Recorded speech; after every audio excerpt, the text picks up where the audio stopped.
O mundo está de cabeça para baixo. Dinheiro, fama, status, tudo isso é visto como sinônimo de sucesso. Mas ao mesmo tempo, nunca tivemos numa sociedade tão vazia, tão inquieta, tão doente. O problema não está em ter essas coisas, mas no quanto elas nos distraem do que realmente importa. E se estivermos correndo atrás de tudo, menos do que realmente nos preenche? E houve um homem que teve tudo isso: riquezas, festas, glórias, um futuro promissor, mas algo dentro dele gritava que esse não era o verdadeiro caminho. Um dia, ele tomou a decisão mais radical da sua vida. Abandonou tudo, rasgou seu passado e se tornou um dos grandes santos admirados até hoje. Mas o que aconteceu com ele? Como alguém que tinha tudo, escolheu viver sem nada. E o que essa história pode nos ensinar sobre o que realmente importa?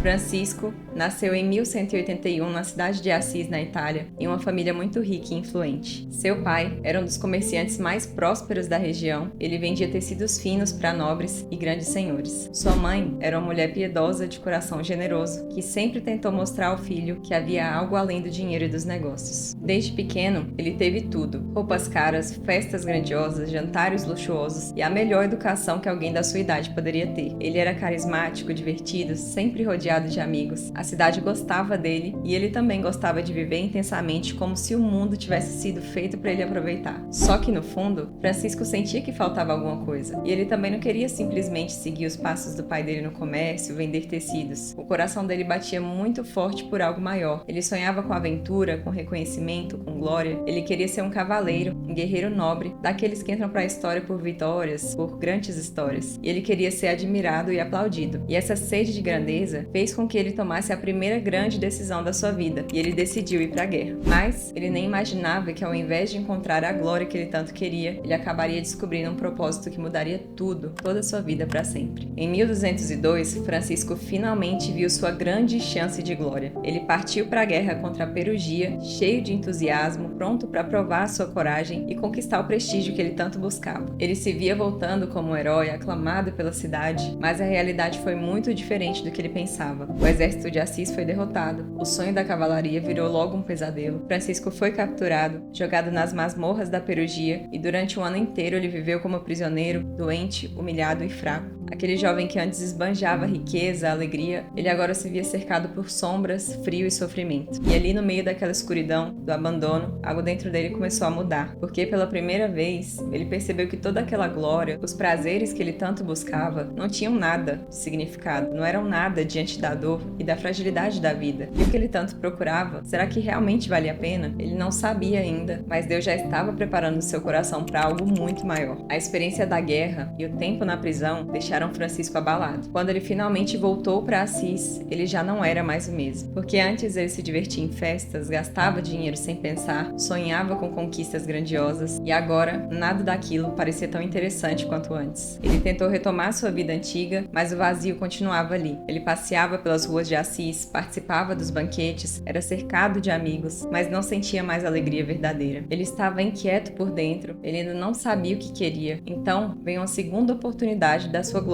Aquele seu desejo de ser cavaleiro ainda não tinha sido completamente apagado, e quando ele soube que o exército do Papa estava recrutando guerreiros para uma nova campanha militar, ele decidiu que iria novamente para a batalha. Mas antes de chegar ao campo de batalha, algo aconteceu. Em meio à jornada dele, ele teve um sonho misterioso. Ele ouviu a voz de Deus que perguntou para ele: Francisco, quem pode te dar mais, o servo ou o Senhor? E ele respondeu: o Senhor, é claro. Então a voz continuou: por que então você continua servindo ao servo? Quando ele acordou, sentiu um peso imenso no coração. Foi como se tudo tivesse ficado claro de repente. O que ele estava fazendo? Por que ele ainda insistia em buscar uma glória passageira, quando Deus realmente queria chamar ele para algo maior? Sem pensar duas vezes, ele desistiu da guerra e voltou para Assis. Agora não tinha mais como fugir. Deus estava chamando ele claramente, e Francisco precisava descobrir o que isso significava. Ele começou a passar mais tempo sozinho, rezando, refletindo, buscando respostas. E foi nesse período que, certo dia, ele estava cavalgando pelos arredores de Assis e ele viu um leproso. O instinto de qualquer um seria desviar o olhar, se afastar, fugir daquele homem que era rejeitado por todos. Só que naquele momento, algo dentro de Francisco quebrou, e ao invés de fugir, ele desceu do cavalo, tomado por uma força que ele não sentia que era dele, e abraçou esse leproso. O cheiro da doença, a aparência debilitada, tudo que antes causava repulsa às pessoas desapareceu. Pela primeira vez, ele viu Cristo naquele homem, e Francisco nunca mais foi o mesmo, porque depois desse dia, algo dentro dele despertou, e o seu coração já não pertencia mais às glórias humanas, mas a um chamado muito maior. E esse chamado veio pouco tempo depois. Enquanto ele rezava diante de um crucifixo na pequena igreja de São Damião, algo extraordinário, sem explicação, aconteceu. Uma voz clara ecoou no silêncio do templo: Francisco, reconstrói a minha igreja, ela está em ruínas. E ele não entendeu de imediato. Ele achou que Deus estava chamando ele para reformar aquela igreja física e começou a reconstruir ela com as próprias mãos, pedra por pedra. Mas com o tempo, ele compreendeu que a ruína era muito maior. A igreja precisava ser restaurada espiritualmente e Deus tinha escolhido justamente ele, um jovem que antes buscava as próprias glórias, para essa missão. E daquele momento em diante, Francisco nunca mais olhou para trás, porque o seu coração estava tomado por um novo propósito. Isso ficou evidente para todos em Assis. Ele começou a agir de forma radical, trocou suas roupas luxuosas por trapos, distribuiu esmolas generosas aos pobres, dedicou seus dias a reconstruir outras igrejas abandonadas e carregou pedras com as próprias mãos para essa construção. Só que é claro que essa transformação não foi muito bem recebida por todos. Os amigos dele riam, diziam que ele tinha enlouquecido, e o seu pai, ele não conseguia aceitar de jeito nenhum a mudança do filho. Ele ficou furioso ao descobrir que Francisco estava distribuindo seu dinheiro e tecidos aos pobres. Para ele, aquilo era uma afronta. O filho que deveria herdar os negócios estava jogando tudo fora por algo que ele não conseguia entender. E a gota d'água veio quando Francisco pegou os tecidos valiosos na loja do pai e ele vendeu para usar o dinheiro na reforma da igreja de São Damião. Quando o pai dele soube disso, perdeu completamente a paciência. Ele não podia permitir que seu filho desonrasse o seu nome e desperdiçasse a sua fortuna. Então ele decidiu tomar uma atitude drástica. Levou Francisco à força diante do bispo da cidade e exigiu que ele devolvesse cada moeda que ele havia pegado e renunciasse àquela loucura de pobreza. O que ninguém esperava era a resposta de Francisco, porque sem hesitar, ele tirou as roupas do corpo, entregou-as ao pai, ficou apenas com um pano simples para se cobrir. E então, diante de todos, ele disse algo que marcou para sempre a sua história. Até hoje, eu te chamei de Pai na terra, mas de agora em diante posso dizer com liberdade: Pai nosso que estais no céu. Aquele foi o verdadeiro início de sua nova vida, e a partir daquele momento, Francisco não pertencia mais ao mundo, nem à sua família terrena que infelizmente não acolheu ele. Ele pertencia totalmente a Deus. Viveu como Cristo viveu, sem posses, sem luxos, totalmente dependente da providência divina. Ele caminhava descalço pelas estradas, dormia ao relento, pedia esmolas quando era necessário, mas acima de tudo, ele pregava a paz, o amor, a conversão dos corações. E essa autenticidade e alegria com que ele vivia esse chamado começaram a atrair outras pessoas. Primeiro um seguidor, depois outro, e em pouco tempo ele já tinha muitos jovens que decidiram fazer o mesmo e abandonar suas riquezas para viver como ele. Se queres ser perfeito, vai,